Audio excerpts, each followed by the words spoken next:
Today I'm announcing the unsealing of a 3-count indictment, charging Sean Combs with racketeering conspiracy. Sean Diddy Combs is now a criminal defendant facing a slew of charges, including racketeering after a federal grand jury indicted the disgraced Bad Boy CEO. Hey there, thank you so much for watching. I'm Antoine. Just here to report the news. I don't want no smoke with nobody. According to several outlets, nearly 1,000 bottles of baby oil and personal lubricant, among other things, were seized from Diddy's LA and Miami mansions. According to the U.S. Attorney, they also have video evidence from what they call Diddy freak-off parties, allegedly. My name is Damian Williams, and I'm the U.S. Attorney here in the Southern District of New York.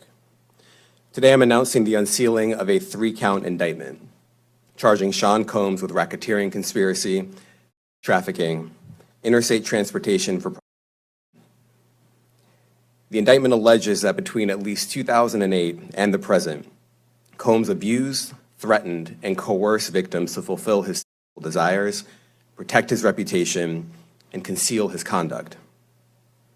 As alleged in the indictment, to carry out this conduct, Sean Combs led and participated in a racketeering conspiracy that used the business empire he controlled to carry out criminal activity, including trafficking, forced labor, kidnapping, arson, bribery, and the obstruction of justice. Let me say a little bit more about the charges. The indictment alleges that Combs abused and exploited women and other people for years, and in a variety of ways. As alleged, Combs used force, threats of force, and coercion to cause victims to engage in extended performances with male commercial workers, some of whom he transported or caused to be transported over state lines. Combs allegedly planned and controlled the performances, which he called freak-offs, and he often electronically recorded them. The freak-offs sometimes lasted days at a time, involved multiple commercial workers, and often involved a variety of narcotics, such as ketamine, ecstasy, and GHB, which Combs distributed to the victims to keep them obedient and compliant. As alleged, when Combs didn't get his way, he was violent, and he subjected victims to physical, emotional, and verbal abuse so that they would participate in the freak-offs, and that Combs hit, kicked, threw objects at, and dragged victims, at times by their hair. On one occasion in March of 2016, that conduct was captured on video and later reported in the media. Specifically, Combs kicked, dragged, and threw a vase at a victim in a Los Angeles hotel when the victim was attempting to flee. As alleged, these assaults often resulted in injuries to the victims, which took days or weeks to heal. In addition to the violence, the indictment alleges that Combs threatened and coerced victims to get them to participate in the freak-offs. He used the embarrassing and sensitive recordings he made of the freak-offs as collateral against the victims. And the indictment alleges that he maintained control over the victims in several ways, including by giving and threatening to take away financial support or housing, by promising them career opportunities, by monitoring their whereabouts, and even by dictating their physical appearance. Because of all of this, the indictment alleges that the victims did not believe they could refuse Combs without risking their security or facing more abuse. The indictment also alleges other acts of violence undertaken by Combs and others, including violence against witnesses to his abuse, kidnapping, and arson. The indictment alleges that on more than one occasion, Combs carried or brandished firearms to intimidate and threaten victims and witnesses. Now, Combs did not do this all on his own. As I mentioned, Combs has been charged with RICO conspiracy. He used his business and employees of that business and other close associates to get his way. Those individuals allegedly included high-ranking supervisors in the business, personal assistants, security staff, and household staff. The indictment alleges that those individuals facilitated the freak-offs. They booked the hotel rooms and stocked them with the supplies, including drugs, baby oil, personal lubricant, extra linens, and lighting. When the hotel rooms got damaged, they helped clean it up.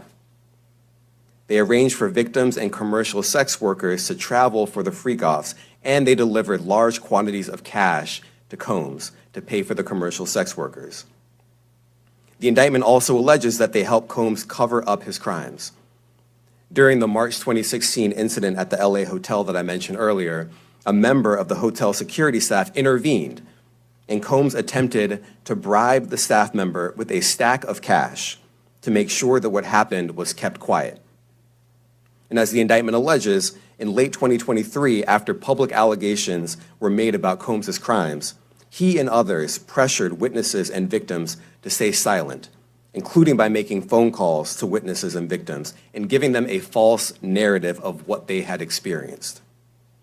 And as alleged, Combs used others to help conceal his abuse by monitoring and preventing victims from leaving a location in order to hide their injuries, or by locating and contacting a victim who had attempted to flee. As part of this investigation, in March of this year, special agents from HSI executed search warrants at Combs' residences in Miami and Los Angeles. They also executed a warrant for Combs' electronic devices. During those searches, agents seized evidence of the crimes charged in this indictment. They seized firearms and ammunition, including 3 defaced AR-15s and a large capacity drum magazine. They also seized evidence of the freak-offs, electronic devices that contain images and videos of the freak-offs with multiple victims. And they seized cases and cases of the kinds of personal lubricant and baby oil that Combs' staff allegedly used to stock hotel rooms for the freak-offs, more than 1,000 bottles altogether. Here are some of the items that we recovered during the searches.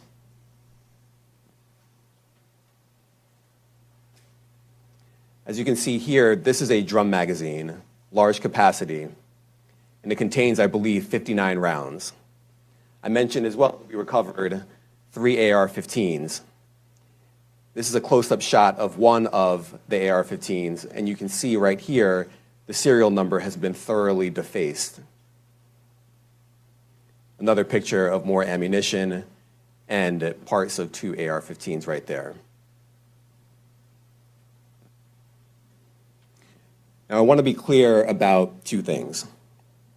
First, this office is determined to investigate and prosecute anyone who engages in sex trafficking, no matter how powerful or wealthy or famous you may be. No one should doubt our commitment on that. A year ago, Sean Combs stood in Times Square and was handed a key to New York City. Today, he's been indicted and will face justice in the Southern District of New York. Second, we are not done. This investigation is ongoing, and I encourage anyone with information about this case to come forward and to do it quickly. Combs' lawyer also spoke out saying that he was with Diddy until about 1 o'clock this morning, saying that he plans to fight like hell to get Diddy a bond. Hi, my name is Mark Agnifilo. I'm Mr. Combs' lawyer. We have not seen the indictment. I expect it'll be unsealed, I think within the hour. Then everyone will be able to see it. I expect we're going to have an arraignment at some point later today. It's unclear exactly what time, but as these details become known to me, I'll share them with the press, and you guys won't be behind the curve, I promise. Did you speak to Mr. Combs? I speak to him all the time, yeah. What's his reaction to everything that's happening? We knew this was coming. I mean, he moved to New York, as I think some of you guys know. We brought him to New York about 2 weeks ago because we knew this day was going to come, and it's here. Did you expect it to happen last night? Was that planned? No, it's not planned. Certainly, it's not planned by us. I mean, he came here to surrender at a time agreeable to the U.S. Attorney's Office, and then they arrested him last night. I spent the evening with him. I was with him until about 1 o'clock. His spirits are good. He's confident. He is dealing with this head on, the way he's dealt with every challenge in his life, and he's not guilty. He's innocent of these charges.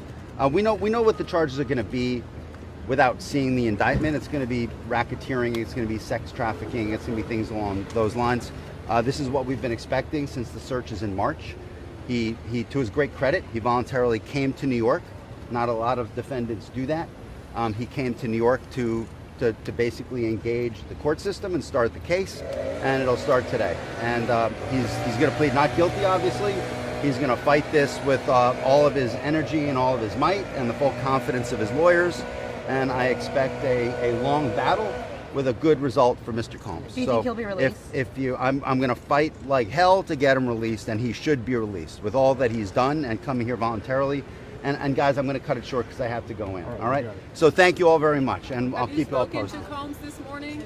Not this morning. I'm going to see him now. I was with him till 1 o'clock. So Is he in court already? I don't know. That's one of the things I'm going to go see. But I'm going to run, you guys. Right, Thank you. Thanks a lot. All right, fellas. We are keeping a close eye on this developing story. Sources tell us here at the show more shocking and surprising arrest could possibly be made sometime today, if not today, sometime this week, in this ongoing case surrounding Sean Diddy Combs. Twan 360 cannot confirm or deny any of these allegations. We are monitoring this story from every angle. At the time of this report, there's been no official details surrounding the nearly 1,000 bottles of baby oil and personal lubricant on top of the video evidence and other things that were reportedly seized from Diddy's LA and Miami mansion. I'm Antoine. Just here to report the news. I don't want no smoke with nobody.